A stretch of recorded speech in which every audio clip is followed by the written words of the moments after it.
పెట్టి పెట్టు నేను కదిపితే ప్లేస్ ఉండదు. కిందకి పెట్టండి, కొంచెం దూరంగా పెట్టండి. ఒకసారి కొంచెం దూరంగా పెట్టండి. ఒకసారి కంగారు పడకండి, మొత్తం ఆల్ మీడియా కంగారు పడకండి దయచేసి. మొత్తం లైన్ మొత్తం పైన పెట్టేస్తాను నేను.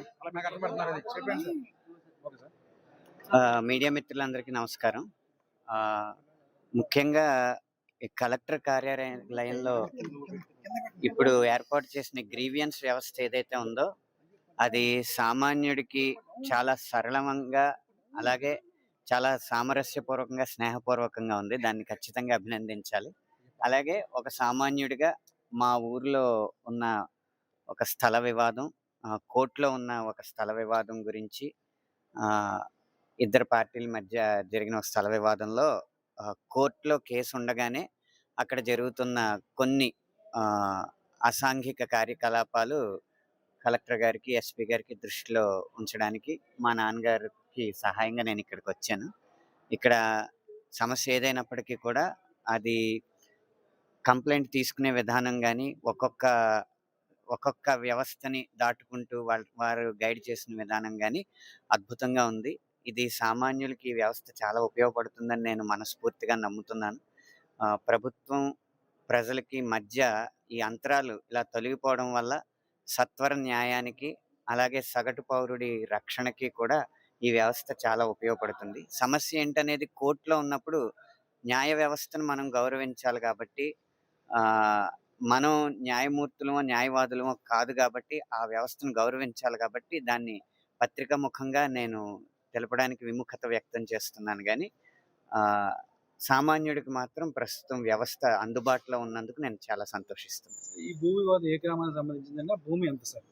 ఇది భూమి కొలత ఎంతైనా ఒక దొడ్డిపట్ల గ్రామంలో ఇద్దరి ఇళ్ల మధ్య ఉన్న ఒక కామన్ సైట్ కి సంబంధించిన విషయం అన్నమాట. అది కోర్టులో ఉంది కాబట్టి బాధ్యతాయుతమైన పౌరుడిగా నేను పేర్లు చెప్తే కేసుని పక్కదోవ పట్టించినట్టు, కేసుని ప్రభావితం చేసినట్టు అవుతుంది. అందువల్ల మీడియా మిత్రులు మీరు కూడా అర్థం చేసుకుంటారని భావిస్తున్నాను. అదండి, పేర్లు చెప్పడం వల్ల మనం వ్యవస్థలను అగౌరవపరిచినట్టు అవుతుంది.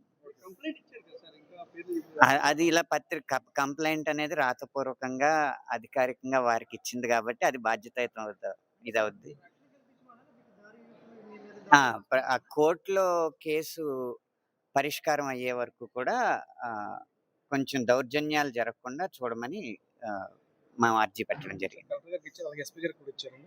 ఎస్పీ గారికి, కలెక్టర్ గారికి, జాయింట్ కలెక్టర్ గారికి, డిఆర్ఓ గారికి, అలాగే వస్తూ పంచాయతీకి కూడా ఇచ్చి, అంటే ఏదైనా వ్యవస్థను గౌరవిస్తూ వ్యవస్థ మీద నమ్మకంతో మనం వెళుతూ ఉంటే గనక ఆ వ్యవస్థలు మనకి ఎప్పుడు సహకరిస్తాయి.